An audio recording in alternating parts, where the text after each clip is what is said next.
Magandang araw mga kaibigan. Ito, sabi nga ni BP Sara, ang gaba, dili magsaba.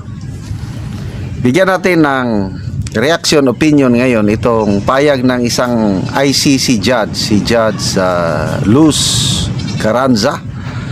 Nako, hirap na sila ngayon. Hirap siya at sinabi niya, pati daw mga kapwa niya judges, hirap dahil sa parusa na iginawad ng US government sa kanila, plus itong bago pa, yung Russia. Sinintensya ng Russian government ang chief prosecutor at saka 8 ICC judges. Arrest warrant. Nako, baka dukutin sila ng mga Russian operatives. Kung nasaan sila, dukutin, dalhin sa Russia at ikulong. Kasi mayroon ng meron ng arrest warrant yung mga judges na yan dahil sa ginawa nila kay President Putin. Nako, delikado sila. Two most powerful countries, including China na rin, ayaw sa US, ayaw sa ICC, pinaparusahan. Russia, ayaw sa ICC. China, nagrereklamo din sa ICC dahil sa ginawa nila kay Tatay Digong. Kaya there will always be a day of reckoning, mga kaibigan. Ang hustisya darating at darating para sa ating Tatay Digong. Nakakarma na sila. Pakinggan natin ang nakakalungkot, natatakot na ICC Judge Luz Carranza. To block property and to ban immigration. And essentially, they are intended to block our accounts, bank accounts, not only in the United States, which for me is of no significance, but also in Europe. But the thing is that in Europe, the accounts we have are in European banks that normally should work independently from any policy from the United States. So at the beginning, I was called from the bank, I wouldn't say the name now, to announce me that they were canceling my credit card and that I couldn't move any bank account in dollars. I couldn't touch it because they are like kind of freeze. Freeze. Well, and then we discovered that I couldn't even I couldn't ask even an Uber meal or an Uber taxi. I couldn't use Western Union, where normally I send money to my country for the maintenance of my house. Simply, Western Union has freezed my money without any explanation. They don't receive calls. They don't say nothing. Simply, it's done.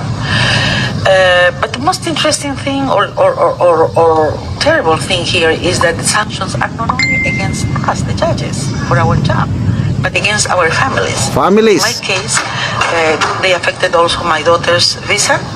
I have a daughter who is a high-level professional also, and they sent an email to her saying that prudently they have canceled her visa without any explanation to the United States. So preventing her to go in for some capacity building, giving conferences or making business in United States. She's an international lawyer, so it's really the most sad part for me of the sanctions.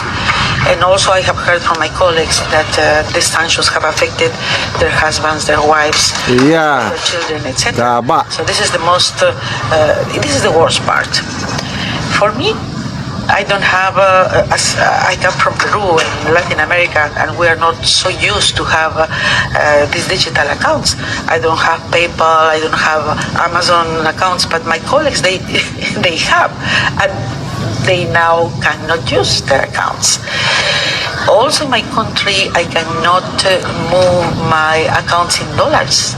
They say that I am ineligible to move my accounts, my own accounts. So this is the way we cannot buy flight tickets, etc. Just to highlight that why the judges now and this court is not deterred, because at least in my case, and I think that I am speaking for my colleagues, we don't think, at least me, I am not here because because I need a job. I'm not here because I need the money. I'm here because I feel that I have a mission for humanity. The work of the International Criminal Court is for humanity, as Nelson Mandela said. The cause of the International Criminal Court is the cause of humanity.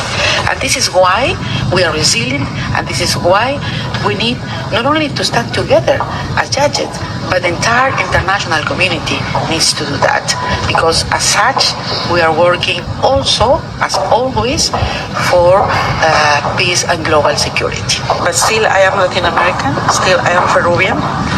So Peruvian. We are very resourceful people in my country. So I'm having my strategies which I won't reveal. But it is true that living in Europe, where you don't use digital, you don't use cash, it's very difficult to come Yeah. out. But none of this have or deterred us as judges, because those sanctions are designated to attack our independence as judges, and we are not giving up our independence. As judges, we are more united than ever, and we are carrying out our So yun, natutuo na yung kasabihan na ang gaba dili magsaba, kasi umiipikto na pala ang mga sanctions ng United States sa mga ICC judges, prosecutors, staff. Hindi na makapag-withdraw ng pera, frozen ang kanilang mga bank accounts, hirap na, hindi na makabili ng plane tickets, pati pamilya apektado, cancel ang mga visa. Ay nako. So ito na ang mas matindi, yung Russian court decision na arestuhin ang mga ICC judges na nag-issue ng warrant of arrest kay President Putin. Nako, kayang-kaya yan ng mga Russian operatives kung gustuhin nilang nila. Kaya takot nang magbiyahe-biyahe. At ang ating Tatay Digong, pagdasal natin, there will always be a day of reckoning, sabi niya sa atin. Kaya wag po tayong mawalan ng pag-asa. Makakalabas. Ako, araw-araw ko siyang pinagdarasal, makakalabas ng buhay ang ating Tatay Digong. Salamat mga kaibigan sa inyong pagsubaybay sa ating channel. Nakakatulong kayo ng maigi sa tribong Talandig ng Bukidnon dahil namimigay tayo out of our sweldo, namimigay tayo ng libreng yero at pako para makapagpatayo sila ng mas maayos na tirahan. Panoorin nyo ang video na ito. Magandang araw mga kaibigan. Bigyan natin ng reaction opinion itong post, ang balita ngayon, tungkol ito sa pangamba ni Attorney Harry Roque sa kalagayan ni Tatay Digong sa PRRD, but at the same time may posibleng mangyari din na mabuwag ang ICC at makalabas na si Tatay Digong. So, good news and a little bit of bad news. Unahin natin yung medyo bad news bago yung good news. Okay, ito. Pangamba ni Attorney Roque. Baka pati pagkain at gamot ni PRRD maapektuhan ng US freeze. Ikinabahala ni dating presidential spokesperson Attorney Harry Roque ang ipinataw na US sanctions laban sa mga opisyal ng International Criminal Court. Iginiit na maaari itong magkaroon ng direktang epekto sa kalagayan ni dating Pangulong Rodrigo Duterte na kasalukuyang nasa kustodiya ng ICC. Babala ni Roque, kung na-freeze na ang mga bank accounts ng ilang ICC judges, hindi malayong maapektuhan pati ang pangunahing pangangailangan ng mga nakadetain sa ilalim ng jurisdiksyon ng korte, kabilang na si PRRD. Ayon kay Roque, malinaw umano na ang sanctions ay hindi lamang usaping political, kundi may potential na humanitarian consequences, lalo na kung maapektuhan ang kakayahan ng ICC na punduhan ang araw-araw na operasyon nito kabilang ng pangangalaga sa mga nakakulong. Bilang solusyon, ito na, yung medyo good news. Dahil gipit na ng ICC. Pero mo yung mga sanctions na yan, mga judges, mga staff, frozen ang kanilang bank accounts ay hindi na makagalaw ang ICC. Bilang solusyon, ito na, good news. Muling iginiit ni Roque ang kanyang matagal ng paninindigan laban sa international na korte. Solusyon, buwagin na kasi ang ICC nang makauwi na si tatay. Agree. Ang pahayag ni Roque ay kasunod ng mga ulat ng ilang ICC judges, kabilang ang mga hukom na nag-deny sa interim release ni PRRD ay nawalan ng access sa mga bank account at financial services dahil sa US sanctions. So,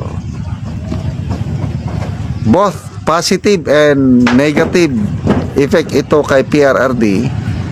Ang nabasa ko sa isang post, siyam na ICC judges frozen ang kanilang mga bank accounts. Narinig ko yung isa, Judge Luz Carranza, yung taga Peruvian judge. Wala na, hindi na siya maka-withdraw. Pati anak niya na apektuhan. Canceled ang US visa. Then pati ibang mga judges ganun din, pati pamilya ng mga judges, mga husband, mga anak apektado. So napipilayan na sila dahil sa 9 ICC judges at 9 staff ng ICC affected sa freeze order ng So ipagdasal po natin ang ating Tatay Digong na sana hindi maapektuhan yung araw-araw niyang pangangailangan, kasi kailangan niya ng gamot, kailangan niya ng pagkain. Yung sa loob ng detention facility, kailangan ng heater ba yan o aircon, depende sa panahon doon kung tinglamig ba, tinglamig ngayon doon dahil winter, kailangan niya ng heater. So tama yung sabi ni BP Sara, ang gaba dili magsaba. So ito na ngayon yung gaba sa mga ICC judges, unti-unti na nilang nararamdaman. So kung makikita nyo, itong tatlong superpower countries, nilalabanan na nila ang ICC. US, grabing sanksyon. Russia, may sentensya ng isang Russian court na pinapaaresto ang mga judges at ang chief prosecutor sa ICC na nagpa-issue ng warrant of arrest kay President Putin. China, ang unang nagreklamo laban sa ICC sa pagkakulong kay Tatay Digong, ayan, China. Very strong warnings, So kung ang 3 superpowers kalaban ng ICC, palagi ko hindi magtatagal ito, kasi kahit mga European countries na dati-dati wala namang hindi naman nila ginigipit ang ICC, European countries sumama na rin, siguro dahil sa influence ng US. Kaya yung ICC judge nga nagpahayag ng kanyang kalagayan, nagtaka siya kasi pati European countries wala na, sumali na rin. So I don't know anong resulta nitong but magdasal po tayo. I believe God has a purpose in everything. Romans 8:28, anong sabi? All things work together for good to those who love God, to those who are called according to His purpose. So bakit niya inalaw ng ating minamahal na Tatay Digong nandun nakakulong? naghihirap ngayon. Kapit lang tayo, have faith in God na inalaw niya ito for certain purpose na hindi pa natin nakikita ngayon. But I believe it will come. Positive ako sa aking dasal na makakauwi ng buhay ang ating Tatay Digong. Ang timeline ng aking specific prayer by 2028, pag nanalo na si VP Sara as our next president, nandito na rin si Tatay Digong buhay na masasaksihan niya ang kanyang minamahal na VP Sara balik Malacanang ang mga Duterte. Salamat mga kaibigan sa inyong pagsubaybay sa ating channel. Nakakatulong kayo ng malaki sa tribong Talandig ng Bukidnon dahil ang sweldo natin sa channel na ito is pantulong sa tribo. Namimigay tayo ng libreng yero at pako para makapagpatayo sila ng mas maayos na tirahan. Panoorin nyo ang video na ito. Mauna ni Mao si ang kulang taga ni Giero. So mauna ni ang atop nilang kol nga tuluan na kaayo pag muulan. So silupin lang ang ilang atop silang balay.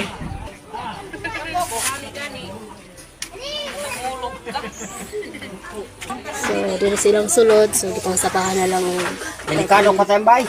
kay buslit na kaayo.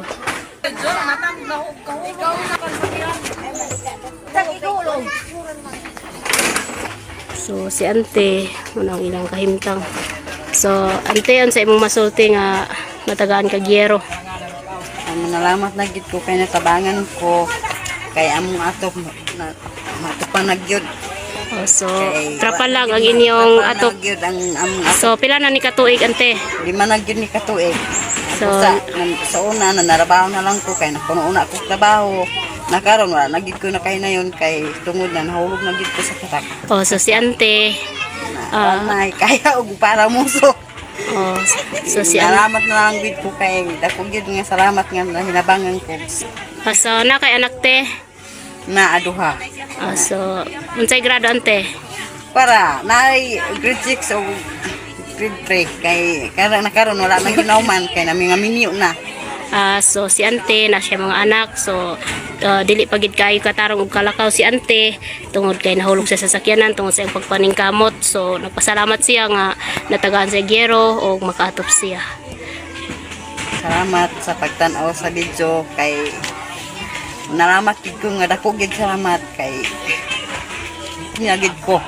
Makaatop na gid Dako ka na karon gid nga ante. salamat sa Ginoo gid nga hinabangan gid ko. Sige ante. Salamat pod.